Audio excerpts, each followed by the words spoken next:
In this lecture, we're going to examine the elements of setting for your fiction writing.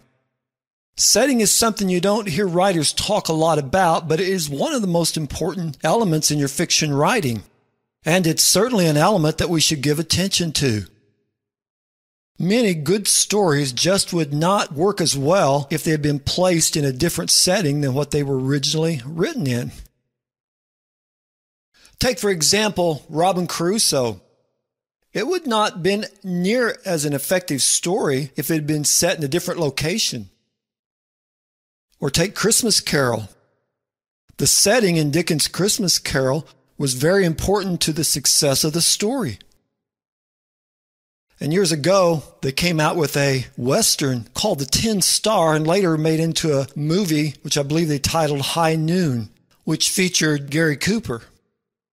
This classic Western wouldn't have been the same story if it had been in another setting outside of the Old West. Several years ago, I read some of the James Fenimore Cooper's Leatherstocking Tales, which featured Natty Bumppo. And part of the reason I enjoyed those stories was because of that setting in the story. And then there's the Louis L'Amour Westerns. So many people comment that they like the Louis L'Amour Westerns because of his setting. And I certainly agree with them.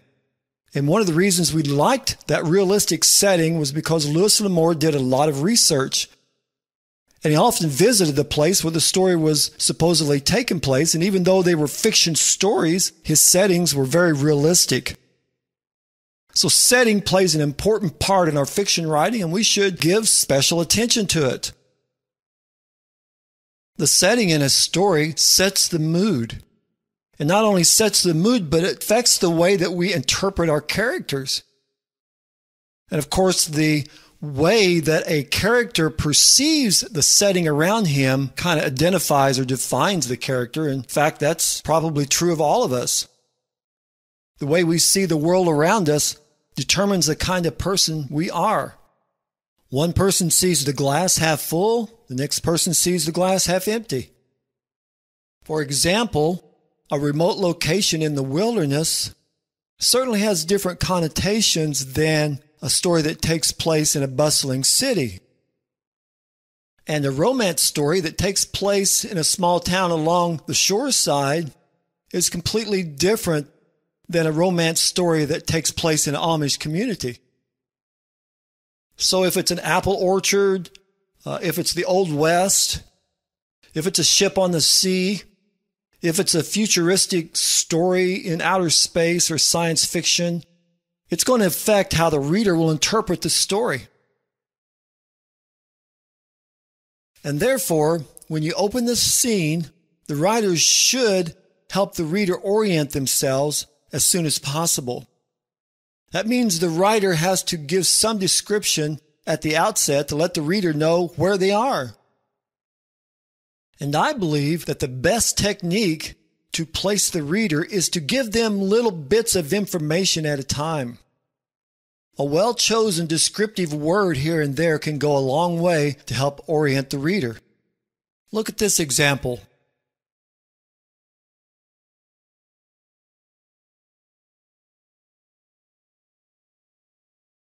We have only about 6 sentences represented here, and yet the information given here doesn't drag the story down because that information is given in just small chunks, just a little bit in each sentence. When I'm writing a scene, I picture my character walking into the room, and then I imagine what he or she would notice first. When I was away from my hometown for several years and I came back, I saw things that I hadn't seen before. In the past, I'd only noticed the storefronts and the window displays, but when I came into town as almost a stranger, I noticed that up on the second story of the buildings were old emblems from days of the Pony Express and the engraved names in stones from businesses that had been there from years gone by. So we notice different things according to our character, our personality, according to our mood and relationships. And I guess the first thing that I try to put in the scene is what things look like. Again, we don't want to do an information dump. We just want to give him bits and pieces. Maybe describe a sentence or so of what the point of view character sees. And then after a little dialogue or narrative, the writer might describe what the place smells like, or describe the person's voice that they're listening to, or the ambient music in the background. And not only is the place important in our story, but also the time of year, even the time of day. And obviously, the manner in which you reveal this information is going to affect how the reader perceives the story and the characters. So setting evokes the mood in a scene, and therefore we want to use that element to the benefit of the writer.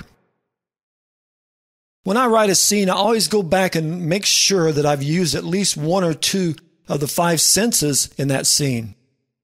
There's nothing wrong with using all 5 senses as long as it doesn't look contrived or forced, but we should pay particular attention that we use at least one or two of the senses in every scene, because that's how the reader connects to the scene, is through their senses. So what they hear, the sounds that they hear by the words on the page, the smells that they interpret from the author's words, and of course, even the visual aspect that the writer gives them from the words on the page. And I find that one of the easiest ways to put setting in my scenes is to include it with an action tag or around an action tag. So if my character comes into the room and he sits down, I might mention that he slid the chair across the hardwood floor before he took his seat. Or if it's a lady, I might mention she smoothed the wrinkles on her dress as she sat down. And that phrase does 2 things at once. It lets us know that she's wearing a dress, and if I'd mentioned maybe the color or something, it would let us know that she was wearing a blue dress. But it would also let us know that she was nervous. And by the same token, you could say the man wiped his palms on his jeans several times as he stood waiting. Well, you'd know then that he was nervous because he was trying to wipe his sweaty palms on his jeans, even though we didn't mention that. But you'd also know that he is dressed more casual. So your words have to do double duty. So it's best to give the reader small bits of information when you can. And there's nothing wrong with, at the intro to a scene, to give a reader a short paragraph of description. So let's look at a couple examples from my own writing and get some examples of how I set up the place in an opening scene. This first example is the first paragraph in my story, chapter 1, scene 1. And the hero of the story, the main character, is laying outside in a field a couple hundred yards from a house as he waits for backup to come, and they're going to rescue an abducted teenage girl from the house. So notice that it starts out with the orange glow of the sun. So there's a visual. The evening wind watered his eyes. So there we're feeling something. Blurred his vision. Dust in the distance. Whispering. So we know he's trying to be quiet. Beads of sweat. The ghillie suit was hot. And then we give the reader a little more clue of what's going on. Then I described the house that had a small shed, a roof sagging like an old horse's back, and an old trash barrel, which will prove important a few lines later when they have a shootout. So that's quite a bit of information given there just in a couple paragraphs, and it gets the reader oriented to what's going on, but I don't think it gives them too much information to drag the story down. Let's look at another example. This is an opening scene, a couple chapters in the story, where the main character is returning to her hometown after being gone for quite some time. And she wants to get to the kitchen of the restaurant where her father works without having contact with anyone in the restaurant. So she crosses the street, removes her sunglasses. The smell of fresh baked biscuits evokes memories. She has high heel shoes on. Her pulse drummed in her ears. The air was thick with the smell of home-cooked food. It was crowded. She passes tables to get toward the kitchen door. Country music rattles in the speakers, in the house speakers. The din of conversation. She feels the people's stares into her back. So there we have several bits of description using the different senses, and we orient the reader to the place in the first few lines of the scene. So that's what you want to aim for. Now keep in mind that it's only the viewpoint character that can notice what's going on in the room because you're inside that person's head. Other characters in the scene can't tell you what they're thinking about how the room looks. They might give clues. For example, the man might have stared at her dress and rolled his eyes. So we get an idea of what he's thinking. So be aware that in third-person omniscient point of view, only the point of view character for that scene can give the reader information from inside their head. In this point of view, the author cannot reveal what the other characters are thinking. The point of view character can make assumptions as to what other characters are thinking based on their actions and things they say.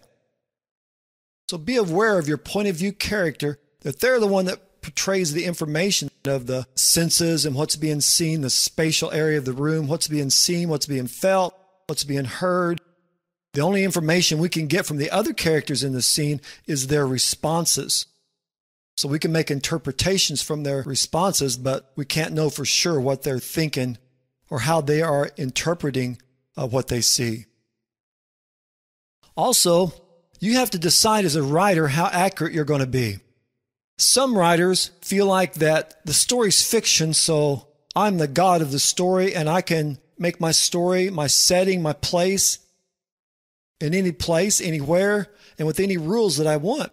And that's true to a certain extent, but if you're writing a modern day story, then you want to stick to modern day rules. Or maybe a better example, if you're writing a historical fiction and the character pulls out matches to light the fire, you want to research and make sure matches were available at that time period. Or if you're in a specific location, for example, in Indiana where I live, the first birds to chirp of a morning are the red birds. So if you're writing a story in Indiana and you talk about the first birds that you hear every morning at your house are the robins, then I would know that that's false. Of course, it's minor, but you can be assured that some reader is going to catch it, and you're going to lose your credibility. So I always feel like that everything I write should be accurate. It's easy to do research, and in fact, that's half of the fun in writing is doing the research. And researching your story and making your facts believable and credible is part of what it takes to be a good writer.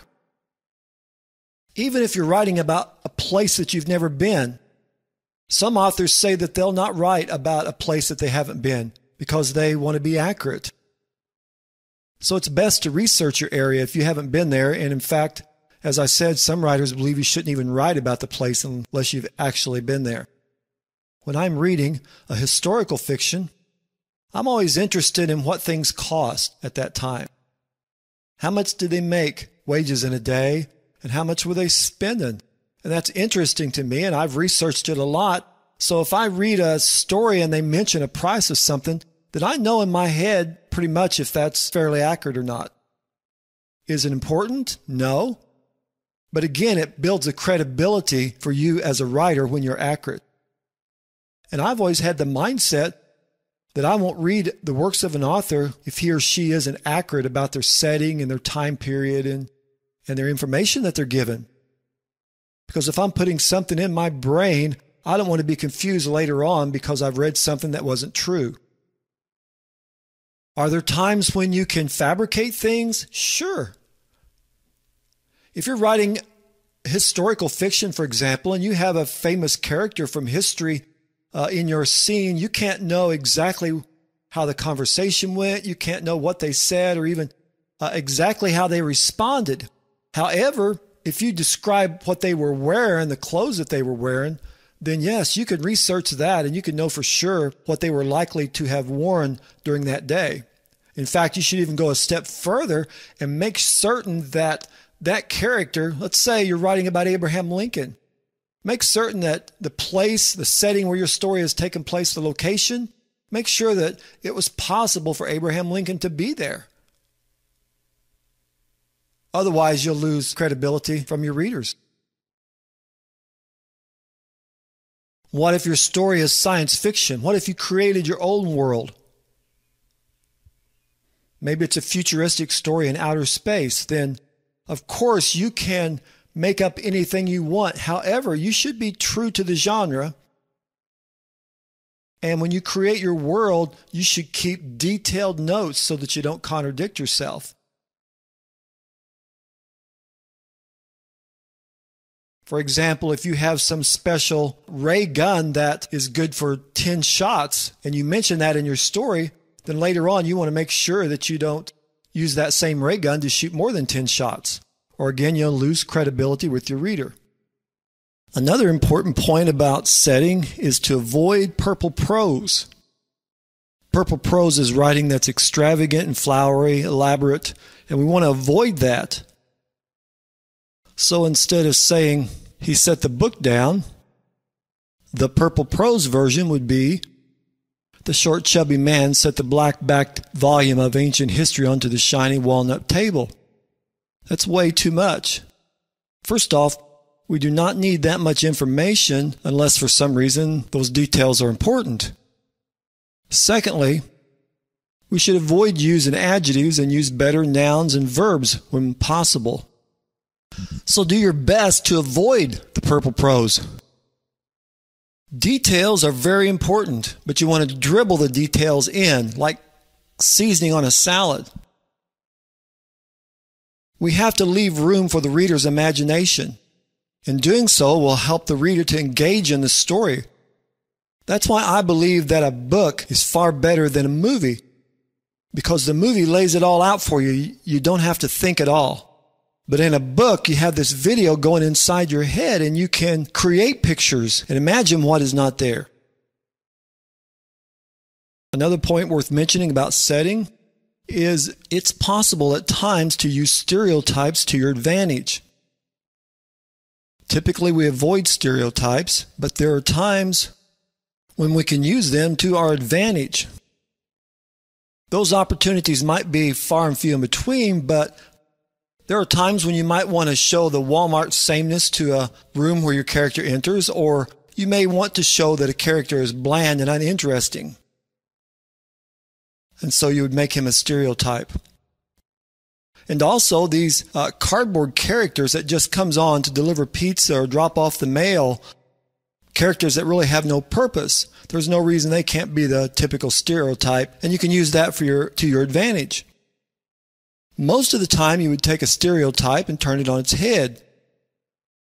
By that I mean you would take a character and make them a stereotype and then switch something in that stereotype completely around.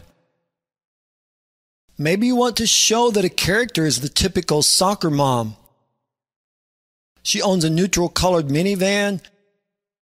She lives in a ranch-style house in a housing addition. She has 2 children, a boy and a girl.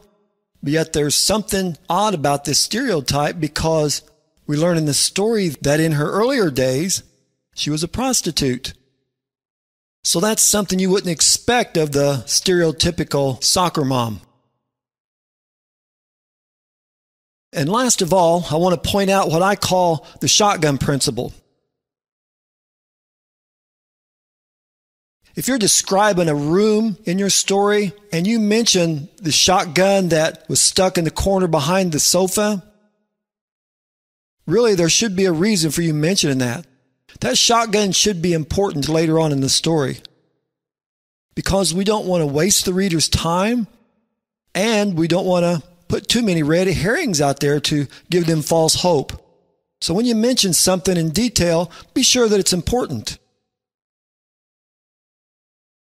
So with setting, like so many other things in fiction, we should show and not tell.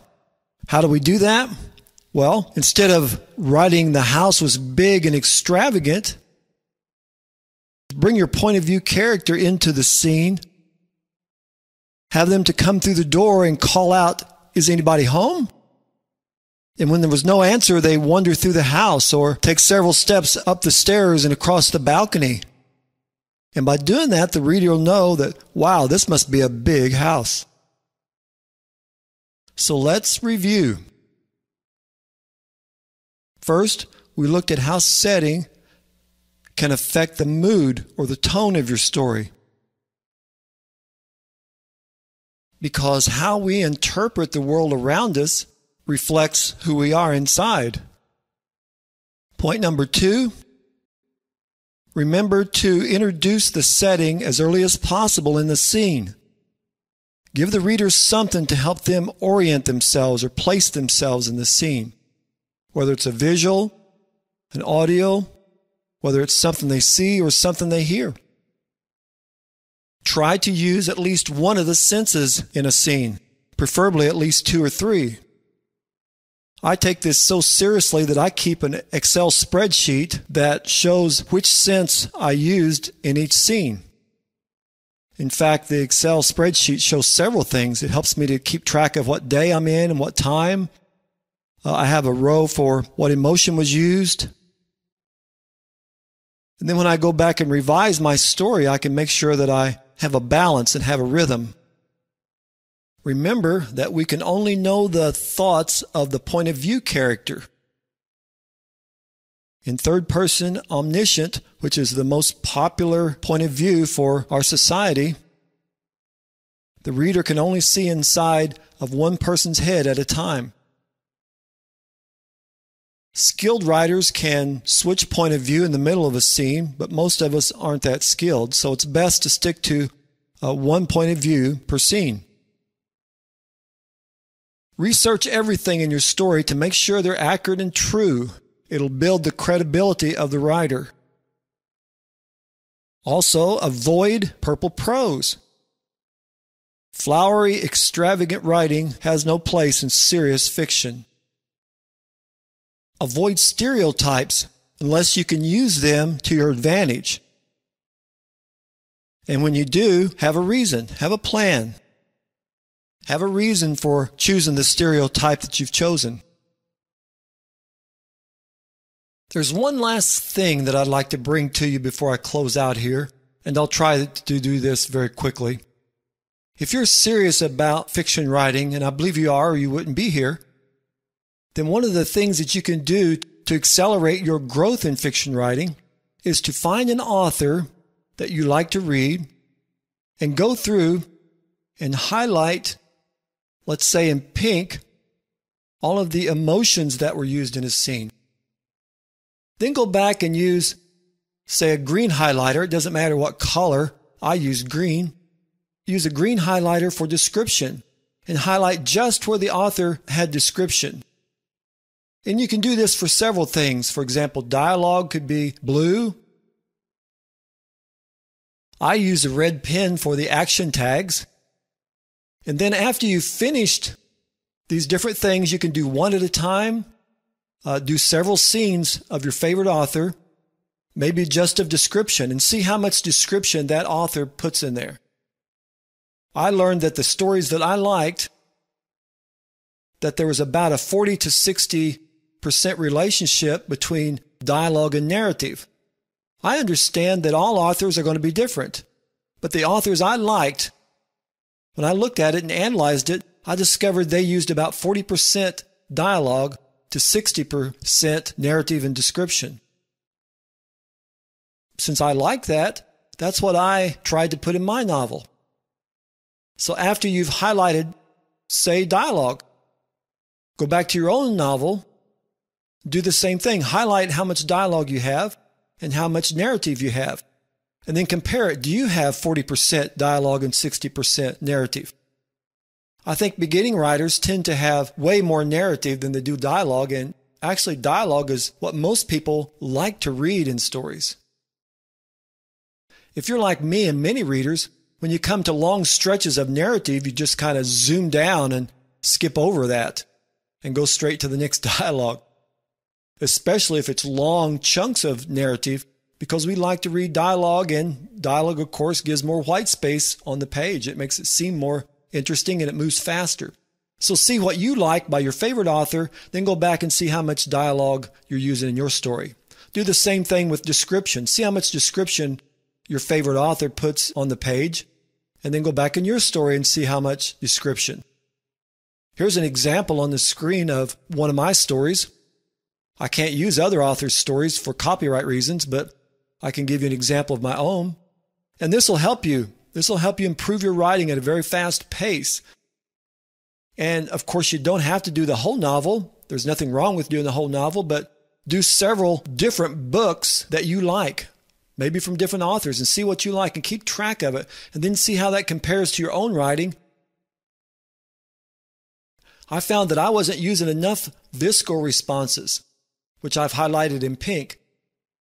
And by visceral responses, I mean those times when we show our emotions that are non-controllable, such as we swallow, or a tingling goes up and down our spine, or a knot forms in our stomach, or perspiration breaks out on our forehead. And so I discovered I wasn't putting near enough of those in my stories, so I learned something that I could fix. So I'll leave you with that. Thank you very much for your attention and listening. I hope you've learned something in this lecture, but more importantly, my hope is that I've provoked you to think more about your setting, and in doing so, you'll become a better fiction writer.